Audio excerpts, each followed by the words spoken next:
ప్రభునందు ప్రియులారా, అత్యల్పుడైన నాకు మరొకసారి మీ మధ్యలో ఈ విధంగా నిలబడి వాక్య పరిచర్య చేయడానికి యేసయ్య ఇచ్చినటువంటి మంచి తరుణాన్ని బట్టి, కృపను బట్టి ఆయనకు వందనాలు.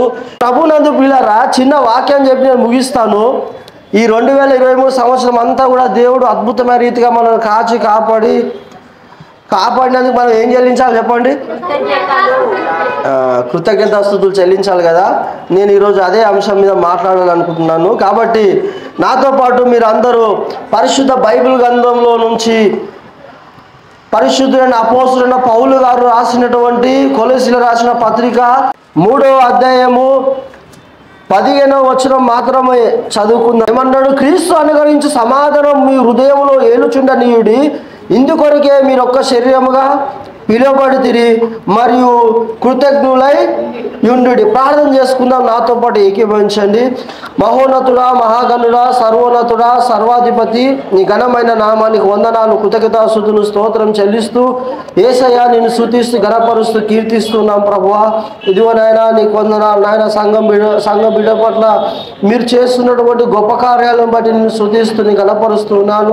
అద్భుతమైన నాయన నీకు వందనాలు. మరణకరమైనటువంటి పరిస్థితి నుంచి నాయన తప్పించి నాయన మా మధ్యలో సజీవులుగా లెక్కింపజేస్తావు ప్రభు. సంఘ బిడ్డలను ఇచ్చినటువంటి మంచి సాక్ష్యాలను బట్టి నీకు వందనాలు. అభివృద్ధి పరుస్తూ దీవిస్తూ వారి అవసరంతో తీరుస్తూ నాయన కనిపాప వల్ల మీరు కాపాడుతూ నాయన ఈ సంవత్సరం అంతా నడిపించినటువంటి విధానం బట్టి నేను స్తుతిస్తూ నేను గణపరుస్తూ ఉన్నాను. ఈ 2023 సంవత్సరము అయా చివరి వారంలో ప్రభు మమ్మల్ని అందరినీ కూడా సజీవ లెక్కలో మీరు లెక్కింపజేసినందుకు కొరకే నీకు వందనాలు అయినా. ఇప్పుడు నీకు స్తోత్రం చెల్లిస్తూ ఉన్నాను. నీ వాక్యాన్ని ప్రభు కొద్దిసేపు నాయన ప్రకటించడానికి అత్యల్పుడైన నాకు నువ్వు ఇచ్చినటువంటి గొప్ప కృప కొరకే నిన్ను స్తుతిస్తూ నీ గణపరుస్తూ ఉన్నాను. గొప్ప దేవా, నీ బలమైన ఆత్మతో నన్ను నింపండి, బలపరచండి. దుమ్మిని ధూళిని మట్టివాడిని ఒట్టివాడిని బలహీనుని నీ బహుబలముతో బలపరచి నీ బలమైన ఆత్మతో నింపి నా నోటిని వాక్కును పెట్టి నాయన పరిశుద్ధాత్మదేవ వాక్యం ద్వారా కూడిన ప్రజలతో మీరు మాట్లాడి నువ్వు మహిమ పొందమని యేసయ్య పరిశుద్ధ నామంలో ప్రార్థిస్తున్నాను తండ్రి, ఆమేన్. ప్రభునందు ప్రియులారా, ఈరోజు అంశం ఏంటంటే కృతజ్ఞత కలిగి జీవించాలి. ఏంటంటే అంశం ఈరోజు? లేదంటే కృతజ్ఞత కలిగి జీవిస్తున్నావా అని ఒక ప్రశ్న వేస్తా ఉన్నా. అది దానికి ఆన్సర్ మీరు యేసయ్యతో చెప్పాలి చివరిగా. ప్రభునందు ప్రియులారా, చదవబడిన లేఖన భాగంలో అపోస్తులైనటువంటి పౌలు గారు ఈ యొక్క కొలొస్సీయులకు రాసిన సంఘానికి ఈ పత్రికను రాస్తూ ఒక అద్భుతమైన అంశాన్ని చెప్తా ఉన్నాడు. ఏమంటాడంటే, క్రీస్తు అనుగ్రహించు సమాధానము మీ హృదయములలో ఏలుచుండనీయుడి, మీ ఇందుకొరకే మీరు ఒక్క శరీరముగా పిలువబడితిరి అని చెప్పేసి ఒక అంశం చెప్తా ఉన్నాడు. ఎవరు అనుగ్రహించే సమాధానము? క్రీస్తు అనుగ్రహించే సమాధానం. యేసయ్య తను పునరుద్ధానమై చనిపోయి తిరిగి లేచిన తర్వాత శిష్యులతో అంటా ఉన్నాడు. ఏమన్నాడంటే, నా సమాధానాన్ని మీకు అనుగ్రహించుచున్నాను. అంటే లోకంలో ఉన్నటువంటి ఎంత పెద్ద ధనవంతులైనా సరే, ఎంత పెద్ద ఐశ్వర్యవంతులైనా, ఎంత పెద్ద జ్ఞానులైనా, ఎంత సంపన్నులైనటువంటి వారైనా సరే కొనలేనిది ఏంటంటే ఏంటి? సమాధానం. డబ్బు ధర నువ్వు ఏమనుకోనొచ్చు, డబ్బు ధర కొనలేని చాలా ఉన్నాయండి. ఒకటి ఆరోగ్యాన్ని కొనలేరు, రెండోది మరణం రాకుండా ఆపలేరు. అంటే మరణం రాకుండా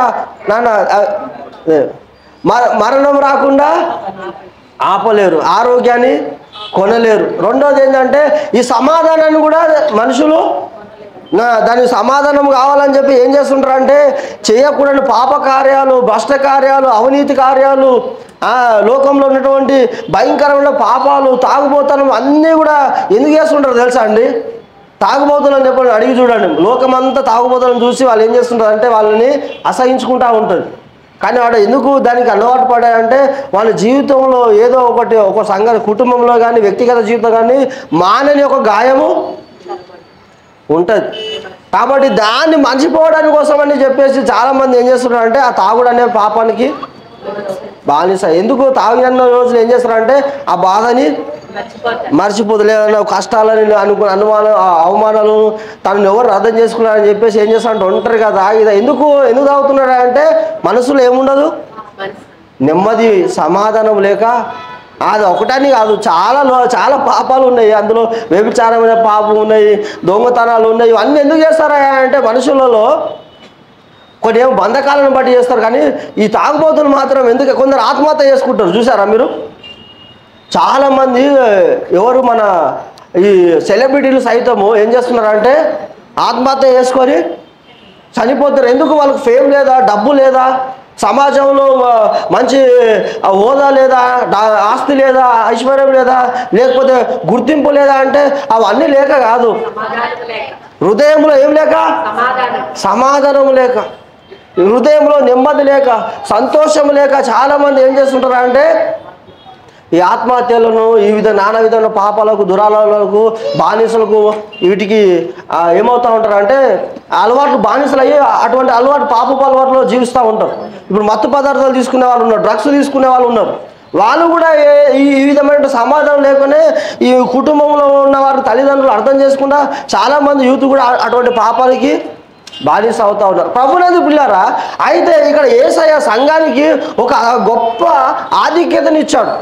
లోకము ఇవ్వలేనటువంటి సమాధానాన్ని యేసయ్య అంటాడు, నా శాంతిని మీకు అనుకరించుచున్నానంట. అదే విషయాన్ని ఇక్కడ ఈ భక్తుడి చెప్తా ఉన్నాడు. ఏమంటాడంటే క్రీస్తు అనుకరించు సమాధానము మీ హృదయములలో ఏలుచుండనీయుడు. అంటే చాలామంది జీవితాలలో యేసయ్య ఇచ్చినటువంటి ఆ సమాధానాన్ని వారి హృదయంలో ఏలనీయకుండా ఏం చేస్తూ ఉన్నారా అంటే లోకంలో ఉన్నటువంటి చెత్తను, లోకంలో ఉన్నటువంటి భ్రష్టత్వాన్ని, లోకంలో ఉన్నటువంటి చీకటి సంబంధమైనటువంటి పాపాన్ని తమ హృదయంలోనికి ఆహ్వానించి ఏం చేస్తూ ఉన్నారు అంటే దేవుని యొక్క సమాధానాన్ని కోల్పోతూ ఉన్నారు.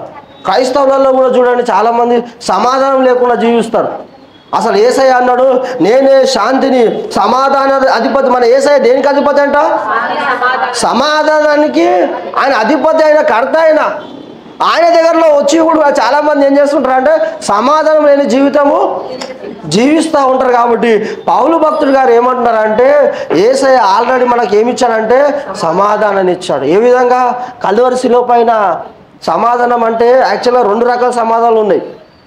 ఒకటి ఏంటంటే మానవుడు పుట్టిన తర్వాత దేవునితో సంబంధం తెగిపోయి శాంతి లేకుండా, సమాధానం లేకుండా జీవిస్తూ ఉన్నాడు. అసలైన సమాధానం అది. ఎవరితో అంటే మానవుడు దేవుడు ఇద్దరు కలిసి అన్యోన్య సహవాసం కలిగి జీవించాం. మనం ఎందుకు పిలువబడ్డాము? సంఘంలో మనం అందరం ఎందుకు చేర్చబడ్డామంటే దేవునితో, ఆయన కుమారుని యేసుక్రీస్తుతో సహవాసం కలిగి జీవించడానికి. ఆయనతో సహవాసం కలిగినప్పుడు ఏమవుతుందంటే ఆయనలో ఉన్న జీవము, ఆయనలో ఉన్న బలం, ఆయనలో ఉన్న పునరుద్ధరణ శక్తి, ఆయనలో ఉన్న గుణలక్షణాలు అన్నీ కూడా ఎవరిలోనికి వస్తాయంటే నీలోనికి వస్తాయి. ఆయనలో ఉన్నటువంటి ఆ నిత్య శక్తి, ఆయన ఉన్నటువంటి ఆ యొక్క సమాధానం దాన్ని పొందుకొని మనం సమాధానంగా జీవించాలనే ఉద్దేశంతోనే దేవుడు ఆయన కల్వరి శిలువపై తన ప్రాణాన్ని అర్పించాడు. మన సమాధానాన్ని, శిక్షణ అంతా కూడా తండ్రి ఏం చేశాడంట? యేసయ్య మీద వేశాడు. ప్రభునందు ప్రియులారా, అటువంటి గొప్ప దేవుడు కలిగినటువంటి క్రైస్తవులు చాలామంది ఇంకను పాపంలో జీవిస్తూ ఉన్నారు. ఇంకొన్ని రకాలైనటువంటి ఆ పాప బంధకాల్లో జీవిస్తూ ఉన్నారు. కొందరు హృదయాలను చూడండి, ఎప్పుడు చూస్తారు మనసులో కానీ, హృదయంలో కానీ, కుటుంబంలో కానీ సమాధానం అనేది ఉండదు, నెమ్మది అనేది ఉండదు. అయితే దేవుడు ఏమంటాడు అంటే ఇక్కడ వాక్యం ద్వారా మీ హృదయంలో అవి దేని కూడా ఏలనియదు. కానీ దేని ఏలాలంట? ఏలడం అంటే ఏం చెప్పండి? ఏలడం అంటే అధికారం చేయడం. అర్థమవుతుందండి? చాలామంది హృదయాలలో ఏం అధికారం చేస్తుంటాయంటే ఎప్పుడు చూసినా కష్టాలు, లేదంటే కన్నీరు, దుఃఖము, బాధ, ఇవన్నీ ఏం చేస్తుంటాయంటే సమస్యలు, అంధకార సంబంధం అన్నీ కూడా వారి హృదయంలో ఎప్పుడు చూసినా ఏం చేస్తుంటే వాళ్ళని ఏలుతూ ఉంటాయి. మీరు మీ హృదయంలో వాటిని ఏలనీయొద్దు అని అంటాడు. ఆ విధంగా ఏలనీయొద్దు అని అంటే కింద ఒక అద్భుతమైన విషయం చెప్పాడు ఆయన. క్రీస్తు అనుగ్రహించు సమాధానము మీ హృదయంలో ఏలనీయుడి, ఇందుకొరకే మీరు ఒక్క శరీరముగా పిలువబడితే అంటున్నాడు. అంటే మనం అందరం సంఘాన్ని ఇప్పుడు ఇక్కడ కూర్చున్నప్పుడు మనందరము ఒకే అదేమంటారండి అంటే సంఘం అంటే మనం మాత్రం కాదు, సార్వత్రిక సంఘంలో ఇప్పుడు మనం ప్రకటన గ్రంథం కనుక చూసారనుకోండి, అక్కడ దేవదూత యోహాను గారిని అడుగుతాడు, వీళ్ళు ఎవరు అని అంటాడు. అయ్యా అది నీకే తెలియదు అంటే, వీరు యేసయ్య రక్తంలో కడగబడి పరిశుద్ధులైన వారు అంటారు. అంటే వీళ్ళందరూ ఎవరంటే ఆయా భాషలతోనూ ఆయా జనులను ఆయా జాతులను ఏర్పరచబడిన వారు అని అంటారు. అంటే సంఘం అంతా కూడా, నువ్వు ఏ దేశస్తుడు అయినా, ఏ ప్రాంతం వాడైనా, నువ్వు తెలంగాణ అయినా, ఆంధ్ర అయినా, కర్ణాటక అయినా, తమిళనాడు అయినా, బెంగళూరులో అయినా, ఎవరైనా సరే, ఏ ప్రాంతం వాడైనా సరే, ఏ సైడ్ నమ్ముకుంటే మనం అందరం దేంతో సమానము? ఒక్క శరీరముతో, ఒక్క సంఘముతో సమానం. ఆ సంఘాన్ని అంతటి కూడా దేంతో పోల్చాలంటే స్త్రీతోని యేసయ్య పోల్చాడు. అయితే ఆ విషయం చెప్తా ఉన్నాడు, మీరు అందరూ ఒక్క శరీరంగా పిలువబడతారు కాబట్టి సంఘంలో ఏముండాలంటే అందరి మధ్యలో సమాధానం కలిగి ఉండాలి. మీరు అందరూ కూడా ఒకరినొకరు ప్రేమ, అనురాగం, ఆప్యాయత కలిగి జీవించాలి. మన మధ్యలో మేరమ్మ గారు ఉన్నారు, మన అన్న మేరే కదమ్మా, మేరీ గారు ఉన్నారు. ఆమె ఇంతకుముందు కొన్ని వేరే సంఘానికి వెళ్ళిందంట. వెళ్తే అక్కడ ఉన్న వాళ్ళు చాలా ఐఫై వాళ్ళు కొందరు ఉన్నట్టున్నారు, మరి వెళ్ళినట్టు సంఘంలో వాళ్ళే మాట్లాడుకుంటున్నారంట. కనీసం ఆమె దగ్గరకు వచ్చి అమ్మ ప్రైజ్ లార్డ్, అక్క సిస్టర్ ప్రైజ్ లార్డ్ అని చెప్పేసి కూడా పలకరించలేదంట. చాలా బాధపడ్డారంట. ఆమె అనుకుందంట, అయ్యో ఈ సంఘంలో ఉన్న వాళ్ళందరూ కూడా వాళ్ళని మాత్రమే పలకరిస్తే మేము బీద వాళ్ళమేమో, అందుకే మమ్మల్ని ఎవరు పలకరిస్తారు అని చెప్పేసి బాగా బాధపడ్డాదంట. మన దగ్గరకు వచ్చిందంట ఒకసారి, అనుకోకుండా ఎవరో చెప్తే వచ్చిందంట. ఇక్కడికి వచ్చి ఇక్కడ మీ మధ్యలో ఉన్నటువంటి ఆ ప్రేమను, ఆ సమాధానాన్ని, ఆ ఆప్యాయతను చూసి అప్పటి నుంచి ఆమె ఇక్కడ అప్పటి నుంచి అంటుకట్టబడి మందిరానికి వస్తూ ఉంది. దేవుని మహిమ కలుగును కాక. ప్రభునందు పిల్లారా, మీరు ఎటువంటి వారైనా మీ పరిస్థితులు ఎట్లా ఏ విధంగా ఉన్నాయని మీరు అందరితో ఏం కలిగి ఉండాలి? సమాధానం కలిగి ఉండాలి, ప్రేమ కలిగి ఉండాలి. ఎందుకంటే మనం అందరం ఒక శరీరం, ఒకే కుటుంబముగా పులబడుతూ ఉన్నాం మనం అందరం కూడా. కాబట్టి మనలో ఎటువంటి పరిస్థితులు ఉన్నాయని కూడా ఎవరికైనా కష్టం వస్తే ఇంకోరు వెళ్ళి ఆదరించేవారుగా ఉండాలి, పలకరించేవారుగా ఉండాలి. వారి అవసరంలో మనం చేయి చాచి సహాయం చేసేవారుగా ఉండాలి. బలహీనులుగా ఉంటారు, బలపరిచేవారు కూడా. వ్యాధిగ్రస్తులుగా ఉంటే వెళ్ళి వారిని ఏం చేయాలంటే ప్రార్థన చేసి, బాధపడగక్క దేవుడు నిన్ను స్వస్థపరుస్తాడని చెప్పేసి ధైర్యాన్ని చెప్పేవారుగా మనం ఉండాలి. అయితే ప్రభునందు పిల్లారా, నా మూల అంశం ఏంటంటే కిందేమన్నాడు? మరియు కృతజ్ఞతులై ఉండుడి. ఇది నా అంశం ఈరోజు. అసలు యాక్చువల్గా కింది వచనమే చదివాను, అందుకే ఇది అంశం ఈరోజు. ప్రభునందు పిల్లారా, దేని విషయంలో కృతజ్ఞత కలిగి ఉండాలి. ఏమన్నాడు అక్కడ పౌలు గారు? మరియు కృతజ్ఞతలై యుండుడి అని ఎవరు చెప్తా ఉన్నాడు? ఆ కొలెస్లో ఉన్నటువంటి సంఘానికి చెప్తా ఉన్నాడు. ఇప్పుడు మనమందరం కూడా ఓలిఫై టెంపుల్స్ సబ్బులు ఏమై ఉన్నాం, మనం కూడా ఏం కలిగి ఉండాలి? కృతజ్ఞత కలిగి ఉండాలి. అసలు కృతజ్ఞత అంటే ఏంటి? కృతం అంటే చేసినది. కృతజ్ఞత అన్నారు కదండి, అందులో మొదటి 2 అక్షరాలు కృతం అని ఉంది కదా. కృతం అంటే చేసినది, జ్ఞా అంటే తెలిసిన. అంటే కృతజ్ఞత అంటే చేసిన సహాయం లేక మేలును మర్చిపోకుండా ఉండడం. చేసిన సహాయాన్ని మర్చిపోకుండా మేలును జ్ఞాపకం చేసుకుని ఉండడమే ఏమంటారంటే కృతజ్ఞత అని చెప్పేసి అని అంటారు. ప్రభునందు ప్రియులారా, నువ్వు నేను చేసినది మర్చిపోనని చెప్పి చాలామంది ఎవరికైనా సాయం చేశారు అనుకోండి, లేకపోతే చాక్లెట్ ఎవరికైనా ఇచ్చారు, చిన్నపిల్లలకి చాక్లెట్ ఇచ్చారు అనుకోని థ్యాంక్స్ అంటారు వాళ్ళు. ఎవరికైనా రోడ్డు మీద చూడడం, ఎవరికైనా లిఫ్ట్ ఇచ్చినాను కూడా మళ్ళీ లిఫ్ట్ తీసుకున్న వాళ్ళు దిగిన తర్వాత ఆ థ్యాంక్స్ చెప్పకుండా పోయాడు అనుకోండి, లిఫ్ట్ ఇచ్చినానికి ఎక్కలేని కోపం వస్తుంది. అసలు బుద్ధి లిఫ్ట్ ఇస్తే కనీసం థ్యాంక్స్ కూడా చెప్పకుండా పోయాడు. మనం ఎవరైనా ఆపదలో ఉన్నప్పుడు మనం సాయం చేసామనుకోండి, వారు కష్టంలో ఉన్నారు, వ్యాధిలో ఉన్నారు, దుఃఖంలో ఉన్నారు, బాధలు ఉన్నారని చెప్పేసి మన సహాయం ద్వారా వాళ్ళు మేలు పొందుకున్నారు అనుకోండి. మేలు పొందుకున్న వాళ్ళు కృతజ్ఞత లేకుండా జీవిస్తే మనం ఏమనుకుంటాం? కోపం వస్తుంది. అసలు ఆ మనిషికి ఇంత కూడా కృతజ్ఞత లేదండి, కృతజ్ఞత లేనివాడండి అని చెప్పేసి మనము మన మనసులో వాళ్ళని చూసి ఈసడించుకుంటూ ఉంటాం. ప్రభువుని పిల్లారా, అదేవిధంగా యేసయ్య బిడ్డలైన మనం కూడా కృతజ్ఞత కలిగి జీవించాలి. అర్థమవుతుందా? దేవుడు ఇచ్చినటువంటి ఆ గొప్ప రక్షణను బట్టి ఆయన నీ జీవితంలో, నీ కుటుంబంలో, నీ వ్యక్తిగతమైనటువంటి బ్రతుకులో, సంఘము ద్వారా నువ్వు ఏ విధమైనటువంటి మేలు పొందుకున్నావు, యేసయ్య ద్వారా ఆయన దగ్గరకు వచ్చి ఏ విధమైన మేలు పొందుకున్నావు అని చెప్పేసి ఇవన్నీ కూడా నువ్వు ఎల్లప్పుడూ ఏం చేస్తూ ఉండాలంటే నీ మనసులో తలపోస్తూ దేవుని సన్నిధిలో కూర్చొని ఆయనకి కృతజ్ఞతాస్తుతులు చెల్లించు ఉండాలి. దేవుడు ఈ దినాన్ని చూడని వారు అనేక మంది ఉన్నారు. ఈ సంవత్సరంలో గతించిపోయినటువంటి చాలామంది ఉన్నారు. బాగా ధనవంతులు, జ్ఞానవంతులు, విద్యావంతులు, చాలామంది దైవజనులు కూడా చనిపోయారు. మా దగ్గర ఇక్కడ మంచిర్యాలలో ఒక మంచి జానపద గీతాలు చక్కగా వాడతాడు ఆయన. యవ్వన కాలంలోనే కిడ్నీలు 2 ఫెయిల్ అయిపోయాయి. దేవుని కృపను బట్టి 1 సంవత్సరంన్నర 2 సంవత్సరాలు ఏమో బతికాడు. డే బై డే ఆయనకి ఏం చేయాలంటే డయాలిసిస్ చేయాలి. ప్రభువునందు పిల్లరా తొందరగానే చనిపోయాడు. అయితే మా పాస్టర్ మీటింగ్లో మా పెద్ద ఆయన ఉన్నాడు. ఆయన నిలబెట్టి యవ్వన కాలంలోనే ఆ విధంగా తొందరగా ఆయన జీవితం ముగించడం అని చెప్పేసి ఆయన ఎత్తినప్పుడు నిజంగా కదా దేవునికి ఎంత కృతజ్ఞత కలిగి జీవించాలి. నేనైనా సరే, మీరైనా సరే, ఇప్పుడు చూడ బాబు విషయంలో కూడా చక్కగా దేవుడు ఆ మరణకరమైన పరిస్థితుల నుంచి దేవుడు ఆ బిడ్డను తప్పించాడు. ఇప్పుడు తల్లిదండ్రులు ఏం చేయాలి? బిడ్డ కొన్ని ప్రార్థనలో, దేవుని యొక్క వాక్యంలో, దేవుని యొక్క రోషము, భక్తి అన్నీ నేర్పిస్తూ ఆ బిడ్డను పెంచాలి. అది నిజమైన కృతజ్ఞత. దేవుడు నీకు పిల్లల్ని ఎందుకు ఇచ్చాడు? దేవుడు నీకు ఉద్యోగాలు ఎందుకు ఇచ్చాడు? దేవుడు నీకు వ్యాపారాలు ఎందుకు ఇచ్చాడు?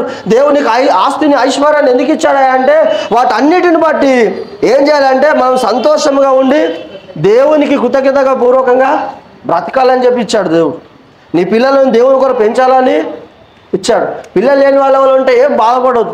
దేవునికి అసాధ్యమైనది ఏది లేదు. దేవుడు తగిన కాలం మంది ఎప్పుడు కూడా ఒకటి గుర్తుపెట్టుకోండి. నీ జీవితంలో ఎటువంటి పరిస్థితులు వెళ్తున్నప్పుడు నేను ఇదివరకు ఒకసారి చెప్పాను, స్తుతి అనే నిచ్చెన అంటుపెట్టుకొని ఏం చేయాలంటే ఆ పరిస్థితుల నుంచి పైకి ఎక్కాలని చెప్పాను. ప్రభునందు పిల్లారా, దేవుని యొక్క వాగ్దానం మాత్రము నమ్మదగినది. మనము నమ్మదగిన వారం కాకపోయినప్పటికీ దేవుని యొక్క వాక్యము నమ్మదగినది. ఆయన తప్పకుండా దేవుడు ఆ గర్భాన్ని తెరుస్తాడు. దేవుడు తప్పకుండా తగిన సమయం ముందు, దేవుడు తగిన కాలం ముందు ప్రతిదీ కూడా అనుగ్రహించి నేను హెచ్చించే దేవుడు. నేను అవమానపరిచేవాడు కాదు. లేకపోతే నువ్వు దుఃఖంలో, అవమానంలో, నలుగురిలో నిందలాడుతూ ఉండడము దేవుని యొక్క ఉద్దేశం కాదు, దేవుని యొక్క చిత్తం కాదు. ప్రార్థన పూర్వకంగా దేవుని సన్నిధిలో కనిపెట్టుకొని ఉండండి. అయితే ప్రభునందు పిల్లారా, మనము కూడా మన జీవితంలో మనము యేసయ్యకు కృతజ్ఞత కలిగి జీవించాలి. ఈ 2023 సంవత్సరం అంతా కూడా చాలామంది భయంకరమైన తెగులలో, యాక్సిడెంట్లలో, నానా విధమైనటువంటి రోగాలలో పడి కొట్టుమిట్టులాడుతూ చాలామందికి లోకాన్ని విడిచిపోయి వెళ్ళిపోయారు. మానవుడు కొనలేదు అంటే ఏదైనా ఉందా అంటే ఆయుష్ను మానవుడు కొనలేడు, ఆరోగ్యాన్ని కూడా మానవుడు కొనలేడు. మన మధ్యలో కరెంట్ వచ్చిన టైంలో ఎప్పుడైనా చూడండి, ఈ గాలి, నీరు ఇవన్నీ కూడా దేవుడు మనకు ఉచితంగా అనుగ్రహించి, హాస్పిటల్లో ఉన్నవానికి ఆక్సిజన్ పెడతారు కదా, దానికి ఎంత బిల్ వేస్తారండి? దేవుడు మనకి అన్నీ కూడా ఉచితంగా మనకు అనుగ్రహించాడు. కాబట్టి దేవుడు మనకి ఇచ్చినటువంటి జీవితాన్ని బట్టి కూడా దేవునికి ఎల్లప్పుడు మనము కృతజ్ఞత కలిగి జీవించాలి. మొట్టమొదటిగా ఎందుకు మనం దేవునికి కృతజ్ఞత కలిగి జీవించాలి అంటే ఇదే కొలసీలకు రాసిన పత్రిక 1వ అధ్యాయం 12 నుంచి 14 వచనం వరకు చదవండి.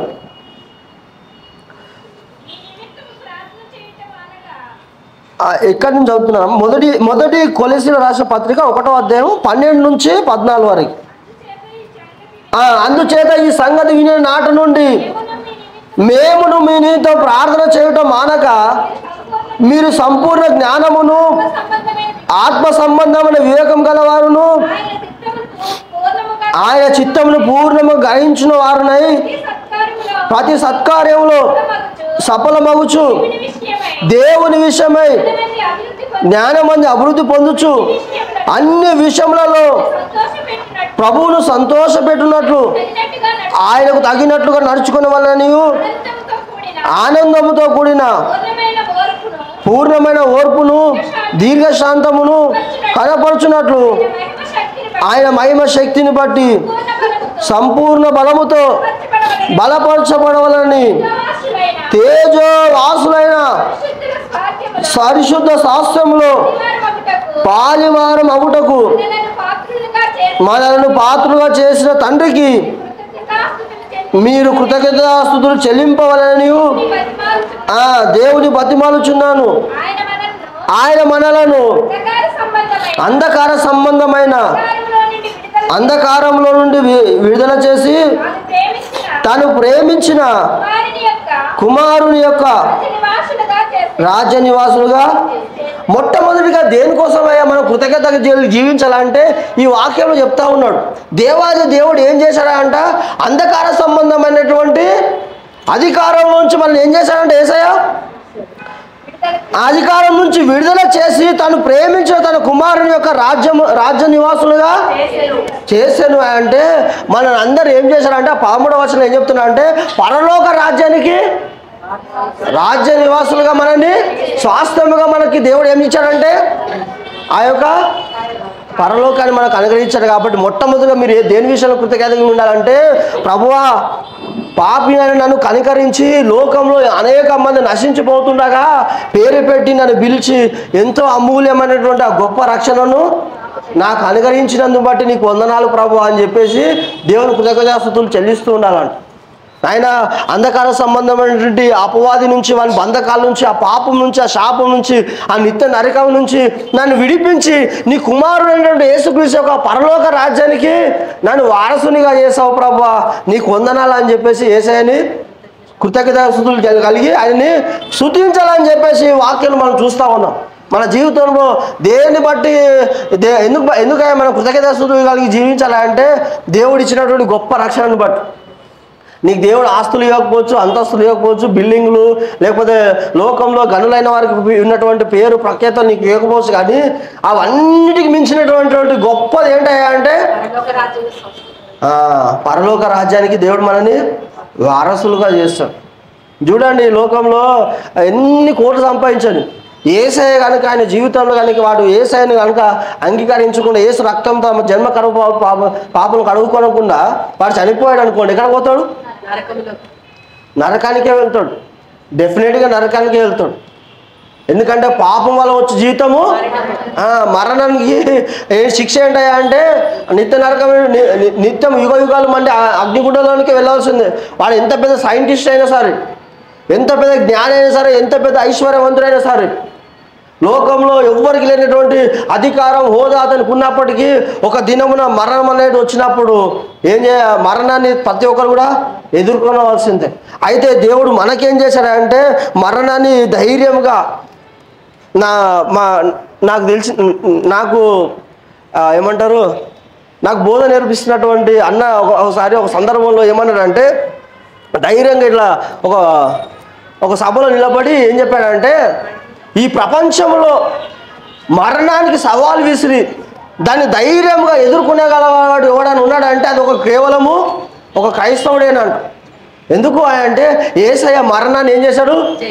జయించాడు. దాన్ని మనకి నిరర్థకం చేసి ఇప్పుడు మనకు మరణం అంటే అది ఒక పరలోక రాజ్యానికి తెరవబడే ఒక ద్వారం అనమాట. ఈ గుడారం విడవంగా మనం ఎక్కడికి వెళ్తాము? పరలోకంలో. అక్కడ నిత్యం యుగ యుగాలు ఉండే సంతోషము సమాధానంతో యేసయ్య ముఖాముఖాన్ని చూస్తూ ఆయన స్తుతిస్తూ ఆయన ఆరాధిస్తూ ఉంటాం. ప్రభువునందు పిల్లరా, కాబట్టి మీకు ఆస్తు లేకపోయినా, అంతస్తు లేకపోయినా, ఐశ్వర్యం లేకపోయినా, బంగారం లేకపోయినా, కాళ్ళు ఇల్లు లేకపోయినప్పటికీ యేసయ్య ఇచ్చినటువంటి రక్షణను బట్టి ఆనందించండి. యేసయ్య ఇచ్చినటువంటి రక్షణను బట్టి దేవునికి కృతజ్ఞతాస్తుతులు కలిగి జీవించాలని చెప్పేసి వాక్యంలో మనం చూస్తూ ఉన్నాం. మూడవదిగా ప్రభువునందు పిల్లరా, నీ జీవితంలో దేవుడు నీకు ఏదైతే మేలు చేశాడో నీ కష్టకాలంలో వాటిని మర్చిపోకుండా దేవునికి కృతజ్ఞతాస్తుతులు చెల్లించాలి. ఒకసారి ఆదికాండము 32:10 చదవండి. నీవు నీ సేవకుడైన నాకు చేసిన సమస్తమైన ఉపకారములకు సమస్త సత్యములకు అపాత్రులను ఎట్లనగా ఈ చేతికర్రతో మాత్రమే ఈ యోర్దాను ఇప్పుడు నేను 2 గుంపులో ప్రభువునందు ప్రియులారా, ఇక్కడ ఎవరు ఉన్నారా అంటే మన మూల పితరుడైనటువంటి యాకోబు గారు మాట్లాడుతూ ఉన్నారు. ఇక్కడ ఆయన ఏం చేశాడంటే తన తండ్రికి తన అన్నకు భయపడి ఏం చేశాడంటే అన్నకు రావాల్సినటువంటి ఆశీర్వాదాన్ని మోసగాడై ఆ గుర్రచరం వేసుకొని ఇలా తీసుకునేసరికి అన్న కోపం వచ్చి ఏసా కోపం వచ్చి అరే అని చంపేస్తా అని చెప్పేసి అలా స్నేహితులు చెప్తుంటే ఆ విషయాలు తల్లికి వినబడి ఏం చేసిందంటే ఆ ప్రాణ భయంతో పోరా అని చెప్పేసి వాళ్ళ మామ దగ్గర పంపించింది. పంపిస్తుంటే ఈ లాబాను గారి దగ్గరికి వెళ్ళే ముందు మధ్యలో ఏమైందంటే ఒక దగ్గర నిచ్చెన రాత్రికాలం సరైన దిండు పండుకున్నప్పుడు దేవుని యొక్క నిచ్చెన ఆకాశం నుంచి భూమికి మీకు రావడం, దేవుడు ఎక్కుతూ దిగుతూ ఉండడం, అందులో దేవుడు యాకోబు యాకోబు అని పిలవడము, నేను నీ యొక్క తండ్రి అయినటువంటి అబ్రాహాము ఇస్సాకు దేవుడను కాబట్టి నీకు తోడై ఉండి నేను నిశ్చయంగా నిన్ను ఆశీర్వదిస్తానని చెప్పేసి దేవుడు ఆనాడు వాగ్దానం చేశాడు. అయితే అదే యాకోబు గారు దాదాపు 20 ఏళ్ళు అయిన తర్వాత మరలా తిరుగు ప్రయాణం చేస్తూ ఉన్నాడు. తిరుగు ప్రయాణం చేస్తుంటే మరలా ఏం చేశాడంటే అరే అప్పుడు దేవుడు గుర్తుకొచ్చింది. ప్రాణాపాయంలో దేవుడు ఎప్పుడు గుర్తుకొస్తాడు? కష్టాలు వచ్చినప్పుడు, రోగాలు వచ్చినప్పుడు, అప్పులు సమస్యలు వచ్చినప్పుడు, అప్పుడు చర్చి యేసయ్యా అని కూడా వస్తారు, అప్పుడు దైవజనుడు అని కూడా వస్తారు. మామూలు టైంలో అమ్మ చర్చిలో ప్రార్థన ఉంది, ఆరాధన ఉంది రండి అంటే వస్తారు. అక్కడ దావత్కి వెళ్ళాలి అయ్య గారు, అక్కడ ఫంక్షన్ చేసేది ఉంది అక్కడ, లేదంటే మాకు చాలా పని ఉందని చెప్పేసి దేవుని మందిరాన్ని నిర్లక్ష్యపరిచేవారు ఉంటారు, దేవుని నిర్లక్ష్యపరిచేవారు ఉంటారు, బైబుల్ చదివారు, ప్రార్థన చేసుకోరు. ఎప్పుడైతే కుదరని రోగం కానీ కష్టాలు కానీ వ్యాధులు కానీ వచ్చినాయి అనుకో అప్పుడు యేసయ్యా యేసయ్యా అని చెప్పేసి ఎంత కన్నీరు గారుస్తారో. ప్రభునందు పిల్లారా, అటువంటి సమయంలో యాకోబు గారు గుర్తుకొచ్చింది, అరే దేవుడు నాకు అప్పుడు వాగ్దానం చేశాడు, నేను అప్పుడు ఆయన నాకు వాగ్దానం చేసినప్పుడు నాకు నా దగ్గర ఒక చేతికర్ర తప్ప ఏమీ లేదు, కానీ ఇప్పుడైతే ఎన్ని గుంపులు అయినాయంట? 2. అంటే చాలా విస్తారమైన పశువులు కలిగిన వాడై తిరిగి యాకోబు గారు ప్రయాణమయ్యాడు. దాదాపు తన అన్నకి కానుకని ఇవ్వాలని చెప్పేసి ఆశించాడు. అంటే అంతగా విస్తరించబడ్డాడు, అంతగా దేవుని చేత దీవించబడ్డాడు. అయితే యాకోబు గారు అది జ్ఞాపకం చేసుకుంటా ఉన్నాడు. జ్ఞాపకం చేసుకొని ప్రభువా నువ్వు నా జీవితంలో చేసినటువంటి ఆ ప్రాణాపాయ పరిస్థితులలో నాకు తోడుగా ఉన్నావు, నేను పోయిన చోటెల్లా నన్ను కాపాడావు ప్రభువా. తోడేళ్ళు కానీ సింహములు కానీ ఆ గొర్రెలు కాసేటప్పుడు ఉట్టినే కాదండి, ఏసి కింద ఉండి ఒక చోటు నుండి కాస్తారనుకుంటున్నారే ఏంది? అప్పట్లో ఇప్పుడున్నటువంటి రవాణా సౌకర్యాలు ఇప్పుడు ఇంతగా లేదు అప్పట్లో. అయితే అటువంటి సమయంలో వ్యాధులలో తెగుళ్ళలో భయంకరమైన సర్ప విషయాలు ఉండేవి అప్పట్లో. సింహాలు తోడేళ్ళు వచ్చేసి గొర్రెలు కాసిన వాళ్ళని ఏం చేస్తున్నాయంటే అవి చీల్చేసేటి. అయితే వాటి అన్నింటిలో తప్పించి నాకు ఆరోగ్యాన్ని ఇచ్చావు ప్రభు, అంత మాత్రం కాదు నన్ను ఆశీర్వదించావు ప్రభు అని చెప్పేసి యాకోబు గారు ఏం చేస్తా ఉన్నాడు? ఏమంటున్నాడమ్మా? చదువు. నీ సేవకునికి చేసిన సమస్త విధములైన ఉపకారములకును సమస్త సత్యములకును అంటే ఆ విషయాలు జ్ఞాపకం చేసుకొని దేవునికి ఏం చెల్లిస్తున్నాడు? కృతజ్ఞతాస్తుతులు చెల్లిస్తూ ఉన్నాడు. నీ జీవితం కూడా ఈ 2023లో చాలా నీకు వచ్చిన శ్రమలలో, ఇరుకులలో, ఇబ్బందులలో, కష్టాలలో జారిపోయినప్పుడు, పడిపోయినప్పుడు, నిన్ను ఎవరు ఆదరించలేని స్థితిలో ఉన్నప్పుడు ఏ విధంగా యేసయ్య నేను ఆదరించాడు, ఏ విధంగా నేను లేవనెత్తాడు, ఏ విధంగా నేను పోషించాడు, ఏ విధంగా నేను నడిపించాడు, ఏ విధంగా నీకు దేవుడు మేళ్ళ చేత ఆరోగ్యాన్ని ఇచ్చి, ఆయుష్నిచ్చి, కృపనిచ్చి, భద్రతనిచ్చి నేను ఈ 2023 డిసెంబర్ 31 వరకు కాపాడాడు అని చెప్పేసి నువ్వేం చేసుకోవాలి? జ్ఞాపకం చేసుకొని యేసయ్యకు కృతజ్ఞతాస్తుతులు చెల్లిస్తూ జీవించాలి. ప్రభునందు ప్రియులారా, చివరిగా నేను ఒకటి చెప్పి ముగించేస్తాను. అన్ని రకాల ప్రార్థన, 4వదిగా అన్ని రకాల ప్రార్థనలో కృతజ్ఞత కలిసి ఉండాలి. మీరు ప్రార్థన చేస్తున్నారు అనుకోండి, ప్రతి ప్రార్థనలో కూడా మీరు మోకరించినప్పుడు, ఇప్పుడు నేను ఉన్నా, నాకు పెళ్లి కాలేదు, మీ అందరు తెలుసు, నేనేం చేయాలి? పెళ్లి కాలేదు ప్రభు, పెళ్లి చేయలేదు ప్రభు అని చెప్పి ఏడ్చుకుంటూ ఉండాలా? నేను అట్లా నాకు దేవుడు చాలా సంవత్సరాల కింద నేర్పించాడు. నేను ఏం చేస్తానంటే ప్రతిదీ కూడా నాకు ఒకసారి ఫైల్స్ అంటారు కదా, నేను లేవలేని స్థితిలో ఉన్నాను. నేను లేవలేని స్థితిలో ఉండి బాగా నాకు నొప్పి పుడుతుంది. నేనే అనుకున్నా యేసయ్య సన్నిధిలో సాగిలపడి ప్రభువా నాకు ఇట్లా ఇది వచ్చింది, నేనేమన్నా పాపం చేశానా ఏంటి ప్రభు అని చెప్పేసి ఏడ్చి ప్రార్థన చేస్తూ ఉన్నా. ఏడ్చి ప్రార్థన చేస్తుంటే యేసయ్య ఆ పక్కనే ఉండి చాలా సంతోషించాడు. ఆయన ఎందుకంటే ఏడ్చి ప్రార్థన చేస్తున్నాడు కానీ ముందు ఏం చేస్తున్నాడు? దేవా నీకు వందనాలు, చాలా మంచోడివి ప్రభువా, నువ్వు అందరికీ ఉపకారివి, నువ్వు ఒకరిని బాధపరిచినా, ఒకరిని అవమానపరిచినా, ఒకరికి వ్యాధి తెప్పించినా నువ్వు చాలా మంచోడు, ఎందుకంటే అది చివరికి నాకు మేలుకరమే. ఈయన అంటాడు కదా దావీదు గారు, శ్రమనందు ఉండుట నాకు మేలు అంటాడు. ఒకప్పుడు నేను నీ త్రోవ విడిచాను, ఎప్పుడైతే శ్రమ వచ్చిందో ప్రభా, ఆ శ్రమ ద్వారా నేను ఏం చేసుకున్నానంటే నా జీవితాన్ని సరి చేసుకున్నాను ప్రభా అని చెప్పేసి దావీదు గారు దేవునికి కృతజ్ఞతాస్తుతులు చెల్లించాడు. నేను కూడా ఆ విధంగా స్తుతించాడు. దేవుడు చాలా సంతోషించాడు. అప్పటి నుంచే నేర్చుకున్నా, ఏది ఉన్నా లేకున్నా, కష్టం వచ్చినా, రోగం వచ్చినా, అప్పులున్నా, వాటి అన్నిటి బట్టి మొట్టమొదటిగా యేసయ్య సన్నిధిలో చేతులెత్తి ప్రభువా నీకు వందనాలు తండ్రి, నీకు స్తోత్రం ప్రభువా, ఈ విధంగా నాకున్న పరిస్థితులను బట్టి నీకు వందనాలు. ఇది నేను చెప్పింది అంశం కాదు. ఆల్రెడీ అపోస్తలుడైన పౌలు గారి ద్వారా దేవుడు బైబిల్ గ్రంథంలో చాలా చోట్ల రాయించి పెట్టాడు ఈ విషయాన్ని. అందుకే మనం మోకరించిన ప్రతిసారి నీకు వివాహం కాలేదనుకో, ఏం చేయాలంటే యేసయ్య నీకు వందనాలు, నాకు వివాహం కాలేదు ప్రభువా, చక్కటి దేవుని కాలు గట్టిగా పట్టుకోవాలి. అటువంటి వాళ్ళు ఉద్యోగం లేదనుకోండి, ప్రభువా నాకు ఉద్యోగం లేదని చెప్పి దేవుని బాగా స్తుతించి నాకు మంచి ఉద్యోగం దయచే ప్రభు అని అడగాలి.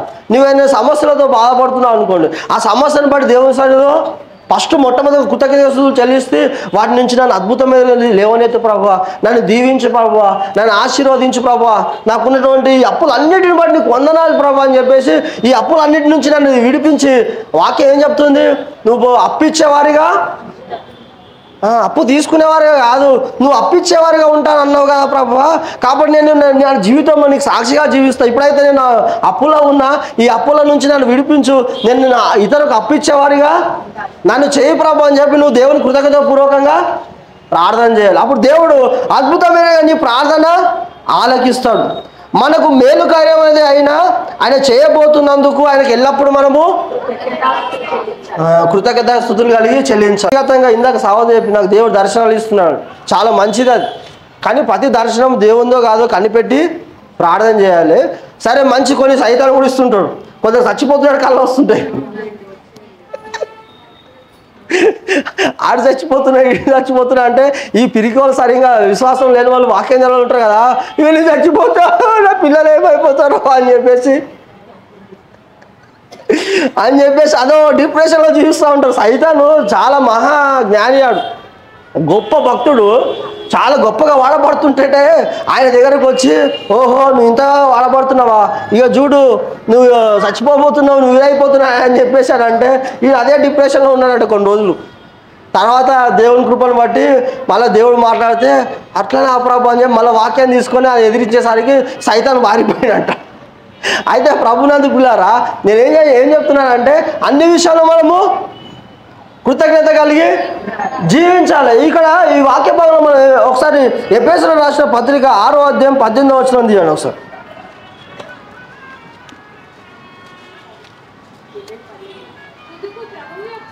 తుదకు ప్రభు యొక్క మహాశక్తిని బట్టి ఆయన యందు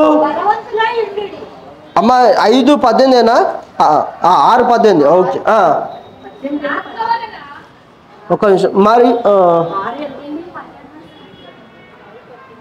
ఆత్మ వలన ప్రతి సమయమందును ప్రతి విధమైన ప్రార్థనను విజ్ఞాపన చేయొచ్చు, ఆ విషయమై సమస్త పరిశుద్ధుల నిమిత్తమును పూర్ణమైన పట్టుదలతో విజ్ఞాపన చేయొచ్చు. మొట్టమొదటిగా ఏం చెప్తున్నారంటే ప్రతి సమయమందును ప్రతి విధమైన ప్రార్థనలను విజ్ఞాపన చేయాలని చెప్పేసి మనం చూస్తూ ఉన్నాం. అదేవిధంగా ఈ పక్కనే ఉన్నటువంటి దశలోని రాసిన పత్రిక 5వ అధ్యాయం 18వ వచనం చూడండి.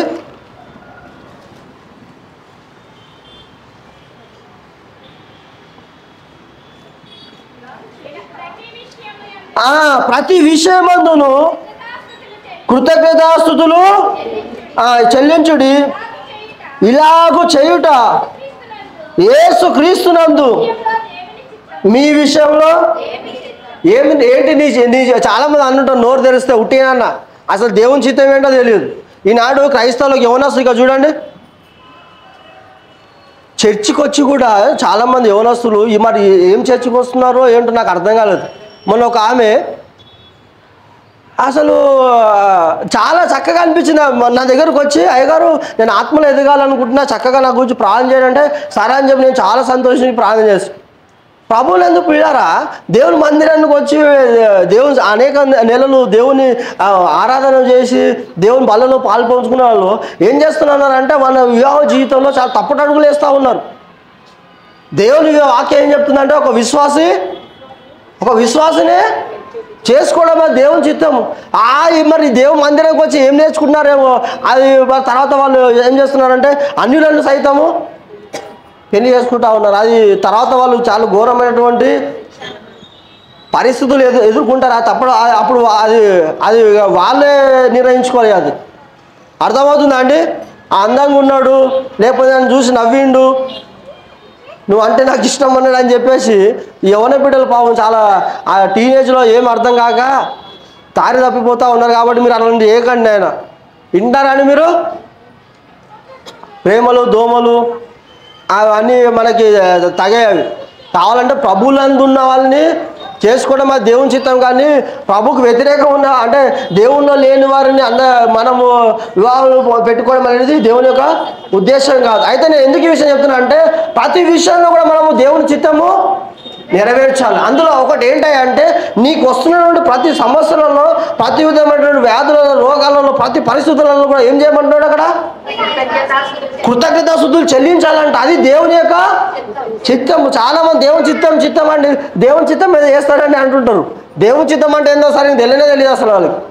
దేవుని చిత్తం ఏంటంటే మనం పరిశుద్ధులు అగుటే దేవుని చిత్తం. ప్రతి పరిస్థితులలో మనం కృతజ్ఞతగా కలిగి జీవించడమే దేవుని చిత్తం. ఇక చెప్తా ఉన్నాడు దేవుని చిత్తం నీకున్నటువంటి ప్రతి పరిస్థితులలో ఎల్లప్పుడూ కూడా యేసయ్యకి ఏం చేస్తున్నా అంటే కృతజ్ఞతాస్తుతులు చెల్లిస్తూ ఉండాలి.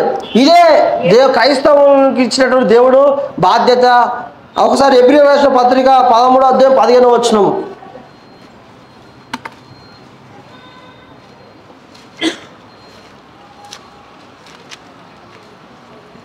13వ అధ్యాయము 15వ వచనంలో అక్కడ ఏమంటున్నాడు అంటే కాబట్టి ఆయన ద్వారా మనము దేవునికి ఎల్లప్పుడు స్తుతియాగము అనగా ఆయన నామమును ఒప్పుకొనుచు జీవఫలము అంటే ఇక్కడ ఏమంటాడు దేవుడు? కాబట్టి ఆయన ద్వారా మనము దేవునికి ఎల్లప్పుడు స్తుతియాగము చేయాలంట. అంటే ఇది నీ జీవితంలో దేవుడు నీకు ఉద్దేశించినటువంటి ప్రధానమైనటువంటి విషయం. ఇది ఎల్లప్పుడు కూడా మనం అందరం ఏం చేస్తూ ఉండాలి? దేవుని మన నోట బూతు మాటలు కాదు, లేకపోతే ఎప్పుడు చూసినా శాపనార్థమైన మాటలు కాదు, లేకపోతే దేవుడు నాకు ఏమి ఇచ్చాడండి. చాలామంది అదే ఉంటారు, మా పరిస్థితి ఏం మారిందండి, చర్చికి వచ్చినా అంతే అండి అని చెప్పేసి ఎప్పుడు చూసినా దేవుని మీద సనిగేవారు ఉంటారు, గొనిగేవారు ఉంటారు. నువ్వు అలా ఉండకూడదు. ఎల్లప్పుడు కూడా దేవునికి స్తుతియాగం చెల్లించేవాడు, ఎల్లప్పుడు దేవుని కృతజ్ఞతాస్తుతులు చెల్లించేవారిగా మనం ఉండాలి. ప్రభునందు ప్రియులారా, ఆ విధంగా ఉన్నవారి జీవితంలో దేవుడు అద్భుతమైనటువంటి కార్యాలు చేస్తాడు. నీ జీవితంలో ఏదైతే ఆగిపోయిందని చెప్పేసి, ఏదైతే నీ జీవితంలో తెరవబడకుండా ద్వారం మూయబడినట్టు ఉందో అటువంటి ద్వారాలు తెరవాలని, నీ జీవితంలో దేవుడు అద్భుతమైన కార్యాలు చేయాలి. నీ కుటుంబంలో, నీ బ్రతుకులో, నీ ఆర్థికమైన పరిస్థితులలో అని అంటే ఈ విధంగా ఎల్లప్పుడూ దేవునికి స్తుతించే వారిగా ఉండాలి. చివరిగా కీర్తనలు 50:14-15 వచనం తీయండి.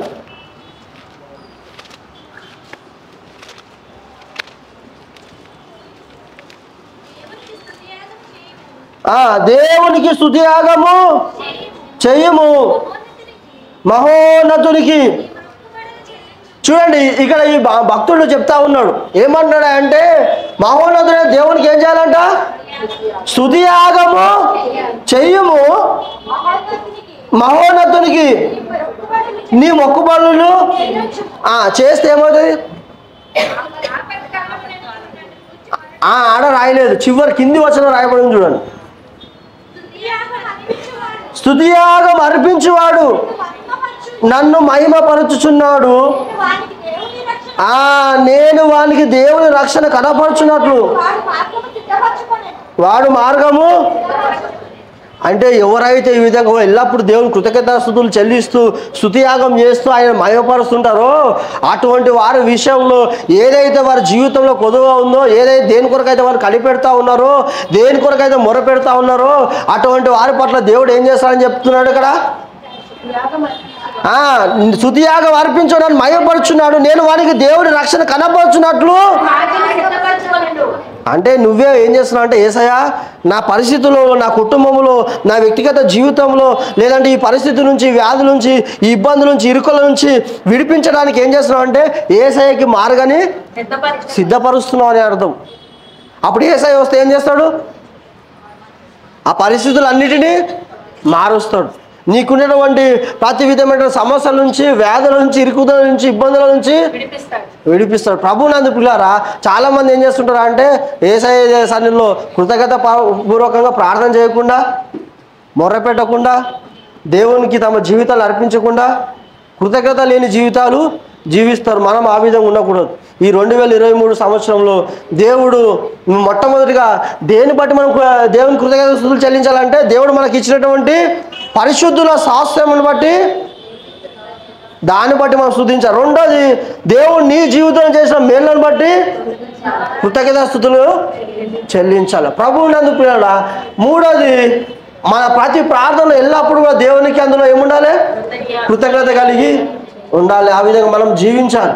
అప్పుడు దేవుడు ఏం చేస్తాడంటే, దేవుడు అద్భుతమైన రీతిగా నీ జీవితంలో, నీ కుటుంబంలో మేలును దయచేస్తాడని, నీ జీవితాన్ని దేవుడు దీవిస్తాడు. ఈ 2023 సంవత్సరంలో దేవుడు మనం చేసినట్టు మేలును, ఉపకారం అన్నిటి తలంచుకొని మనం ఏం చేయాలంటే, ప్రభువా ఇదిగో కృతజ్ఞత అర్పణగా నా జీవితాన్ని నీకు అర్పిస్తున్నాను తండ్రి, నా పెదవులను నీకు అర్పిస్తూ ఉన్నాను నాయన. ఈ 2024 సంవత్సరంలో నాయన నేను నీ కృతజ్ఞత కలిగి నా బ్రతుకాలం అంతా కూడా నీ సాక్షిగా నేను జీవిస్తాను ప్రభువా, నాకు సహాయం చేయని చెప్పేసి ఆ విధంగా మన జీవితాలను యేసయ్యకి సమర్పించుకుందాం. కళ్ళు మూసుకోండి, ప్రార్థన చేసుకుందాం.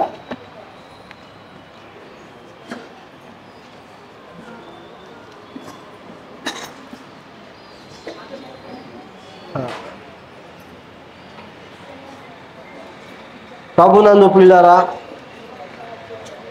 భయంకరమైనటువంటి దినాలలో మనం అందరము జీవిస్తూ ఉన్నాం. ఎప్పుడు ఏ అపాయం వస్తుందో, ఏ రోగం వస్తుందో, ఏ పరిస్థితులు ఎలా ఉంటాయో తెలియనటువంటి దినాలు. ఎక్కడ చూసినా ప్రపంచం అంతా కూడా శాంతి సమాధానం లేకుండా, నెమ్మది లేకుండా, భయంకరమైనటువంటి కరువు కాటకాలను జీవిస్తూ ఉన్నారు. దేవుడు మనకైతే ఈ 2023 సంవత్సరం అంతా కూడా తన అద్భుతమైన కృపనిచ్చి, ఆయన బలమైన రెక్కల కింద మనల్ని, మన కుటుంబాలని, మన సంఘాన్ని కాచి కాపాడాడు. అయితే కాపాడే దేవునికి మనం అందరం ఏం చెల్లించాలి అంటే, ఆయనకి ఎల్లప్పుడూ మనము స్తుతి చెల్లించేవారిగా, కృతజ్ఞతాస్తుతులు చెల్లిస్తూ ఆయనకు మహిమార్థంగా మనం జీవించవలసిన వారమై ఉన్నట్టుగా మనము లేఖనము మనం చూసాము. కాబట్టి ప్రభునందు ప్రియారా, ఇది మొదలుకొని మన జీవితకాలం అంతా కూడా ప్రభువా ఇదిగో నీ కృతజ్ఞత కలిగి నేను జీవిస్తాను, నీ చిత్తాన్ని నేను నెరవేరుస్తానని చెప్పేసి మన జీవితాలు ఆయనకి సమర్పించుకుందాం. ప్రార్థన. మహోన్నతుడా, గొప్ప దేవ, సర్వాధిపతి, నీ ఘనమైన నామానికి వందనాలు, స్తుతులు, స్తోత్రం చెల్లిస్తున్నాను ప్రభువా. అయినా నీకు వందనాలు నాయన. ఇదిగో వాక్యంలో ఆయన కృతజ్ఞత కలిగి జీవిస్తున్నావు అనే సత్యం ద్వారా మీరు మాట్లాడిన విధానం బట్టి నీకు వందనాలు. అవును ప్రభువా, ఎంతో అమూల్యమైన గొప్ప రక్షణను బట్టి నీకు ఎల్లప్పుడూ కృతజ్ఞతాస్తుతులు చెల్లించడం మాకు నేర్పించండి ప్రభువా. రెండోది ఆయన మా జీవితంలో ఆయన నువ్వు చేసిన మేలు అన్నిటిని బట్టి నీ కృతజ్ఞత కలిగి జీవించడం మాకు నేర్పించమని ప్రార్థిస్తూ ఉన్నాను ప్రభువా. ఏ బిడ్డ కూడా ప్రభువా నీకు వందనాలు దేవా, కృతజ్ఞత లేని వారుగా ఉండకుండా నాయన కృతజ్ఞత కలిగి ప్రభువా నిన్ను స్తుతిస్తూ నిన్ను ఆరాధించే బిడ్డగా నేను ఉండడానికి మీరు సహాయం దయచండి. ప్రతి బిడ్డ యొక్క నేత్రాలను దేవా మీరు వెలిగించండి, వారి హృదయాలను కృతజ్ఞతతో నింపండి, వారి సంతోషాన్ని సమాధానంతో వారి జీవితాలు మీరు నింపుమని ప్రార్థిస్తూ ఉన్నాను. నీకు వందనాలు ఆయన. విత్తపడే వాక్యాన్ని వారి జీవితంలో మీరు నూరంతరం ఫలింపజేస్తుందేవా, నీ నామానికి మహిమ చెల్లించుకొని మహిమ పొందమని యేసయ్య పరిశుద్ధ నామములో ప్రార్థిస్తున్నాను తండ్రి. ఆమేన్.